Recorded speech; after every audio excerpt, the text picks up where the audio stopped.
சாமிகள் ஐயா சைலட் என்கிட்ட பாவிச்சுக்காதடா. என்ன பண்ணுவ? என்கிட்ட பாவிச்சுக்காதடா. என்ன பண்ணுவ? உங்ககிட்ட பாவிச்சுக்கிட்டா உன்னை கல்லாக நானும் மத்தலக்காரர் உளி வச்சுக்கிறோம். உளி வச்சு அடிச்சு சின்ன கல்லாக்கி சூத்து அடிச்சு தூக்கி போட்டு போயிடுவோம். சாப்பம் கொடுக்குறியா சாப்பம்? என்ன பண்ணுவ? பின்னா பின்ன உழுவா இருக்குமா? என்ன சாப்பம் கொடுப்ப? கல்லு சாப்பெல்லாம் என்கிட்ட வேலைக்காவது. நானும் கொள்ளக்காரர் ஒண்ணு குட்டே நெருப்பு அமைச்சு விடுவோம். அப்படியே அடைக்கி அடைக்கி வச்சுக்கிறேன். அப்படி இறங்குறதுக்கே வழியில.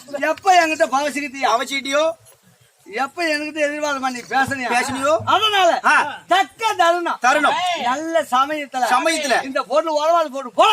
அது இப்ப உதவாத போய் 2 வருஷம் ஆகி போச்சுங்க. உங்க ஷெட்ல என்னைக்கு வந்து கோமால வயசு கட்டி எடுத்து வச்சு அன்னில இருந்து உதவுறது இல்ல. இருக்கிற இடமே தெரியாது பண்ணி விட்டீங்க. இங்க வா.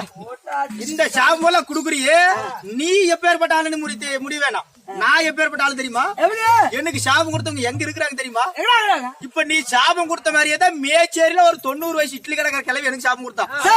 ஐயா சாமி, என்னன்னு சாபம் கொடுத்தா? டெய்லி நான் கூத்தாடிட்டு காலையில போய் அந்த கிளவி கடையில இட்லி கடன் சொல்லியே தின்னு போறது. காசே கொடுக்கறது இல்ல.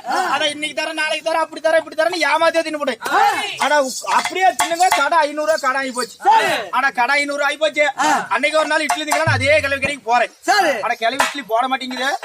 ஏன்னா கோமாளி, டெய்லி ஆட்டத்துக்கு போறேன், நாடகத்துக்கு போறேன், 1000 ரூபாய் 2000 ரூபாய் சம்பளம் வாங்குறேன். என் கடனை கட்டிவிட்டு இட்லி தின்றான்னு. ஆட பாட்டி, என்கிட்ட 2000 ரூபாய் நோட் ஆகுது, நீ இட்லி 20 ரூபாய் போடு, தின்னுபுட்டு காசு கொடுத்துறேன் அப்படின்னு சொன்னேன். கிளவி மவராசி என் பேச்ச நம்பி இட்லி போட்டான்.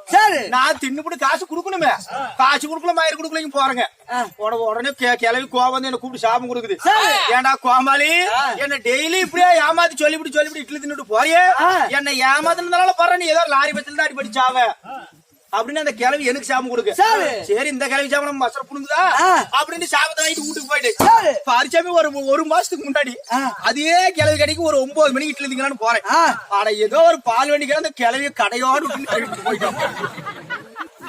அல்றதுக்கு போய் பாக்குறேங்க, அல்றது ஒரே கறி இல்லைங்க. அதனால எனக்கு யாரு சாபம் கொடுப்பாங்களோ அவங்க செத்து போயிருவாங்க. இப்ப நீ சாபம் கொடுத்தா நீ அவுட்டு. குடுக்கலாமா வேணாமான்னு யோசனை பண்ணிக்க. என்கிட்ட பவச்சிட்டா ஓடி போவாச்சாமி, கல்யாணம் ஆகாத சாபம் கொடுக்க. என்ன சாபம் கொடுப்பா? கல்யாணமா? மவராஜனா இப்ப ஒரு 3 வருஷத்துக்கு முன்னாடி கொடுத்துரு கூடாது. கல்யாணம் ஆகி போச்சுங்க.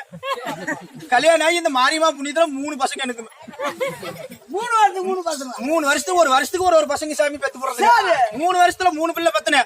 ஆனா அந்த 3 பசங்களுமே இந்த மாரியம்மா சத்தியமா எனக்கு பிறக்கலைங்க. சத்தியமா மதலகர எந்த கோயில் வேணா சத்தியம் பண்ணுவேன். எனக்கு பிறக்கலாமா? என்னன்னு சத்தியம் பண்ணுவேன். எனக்கு பிறக்கல சாமி. யாருதான் போச்சு? பக்த வீட்டுக்காரங்க போறீங்க. எங்க வீட்டுக்காரிக்கு போறீங்க.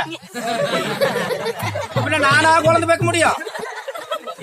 எனக்கு அந்த மிஷின் கடவுள் கொடுத்துக்கிறேன். அப்படி சரி சாமி, மிஷின் போட்டு போட. ஆமா இல்ல சாமி, இவன் பவச்சிக்கிறான். அரசு இல்ல வேணா வேணா சாமி. கொடுக்கல. இவங்க தூங்கும் போது கூட தடி விட்டுறீங்க. காலையில் டெம்போல தூங்கும் போது கூட. ஆமா வருவாங்க பாரு 4 பேரு. இன்னைக்கு காலையில ஊடு போய் சேரணுமே. சொல்லி சாமி. எஸ்டிமேட் போட்டு தாங்க. ஆமா பின்ன வந்து வேஸ்ட் 1/2 மணி நேரம் போட்டுவிட்டு போய் படுத்து தூங்கலான்னு பாக்குறேன். இன்னைக்குதான் மாமா சரியானபடி வேஷம் கொடுத்துக்கிறாங்க. இன்னைக்குதான் உனக்கு 7:30 சாணி புடிச்சிருக்குது. ஆமா சொல்லி சாமி. ஆமா தெய்வீகமான சபை. இந்த தெய்வீகமான சபை ஆண்களாக அப்பமார்களும் பெண்களாக நம்ம தாய் குலமோ இன்னும் கலையை கற்றுணர்ந்த குரு பெரியவர்கள் அமர்ந்திருக்கிறார்கள். கற்றது கைமண்ண உலகளவை கலைவாணியா படிக்கிறார் என்று பொருள் சொல்லுங்க. அப்படி இருப்பினும் சரி, அதாவது மாரியம்மன் கோயில் மகா கும்பாபிஷேக திருநாள் முன்வைத்து ஒரு பொதுமக்கள் எல்லாம் ஒன்று கூடி இன்று நாடகம் வைத்துள்ளார்கள். என்ன நாடகம்? நாடகத்தில் ஒரு பாகமாகிய திசைக்காளி பிறப்பு. திசை காளியம்மன் பிறப்பு. ஒரு திசைக்கு ஒரு காளி பிறக்கிறது. உண்மைதான். திசைக்காளி பிறப்பு. என்ன நாடகத்தை ஏற்றல் உள்ளதை நாட்டில் உள்ள செய்ய போகிறோம். உண்மைதான். இந்த நாடகத்தில் ஏதாவது குற்றமுறை இருப்பினும் உங்கள் பிள்ளைகள் போல் பாவித்து எங்களை மன்னிக்கும் என சிறந்தால் வணங்குகின்றோம்.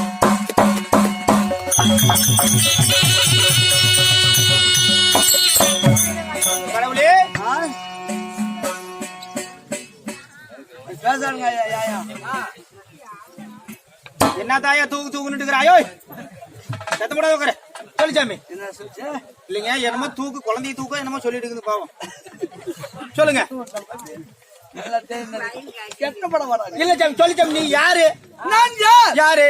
என்னுடைய நாவல்கள் என்ன? பேர் என்ன? என்னால் என்ன நடக்க போகிறது? நீ சொன்னாதான் சாமி எனக்கு தெரியும். சொல்லவா? சொல்லுங்க.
ஆ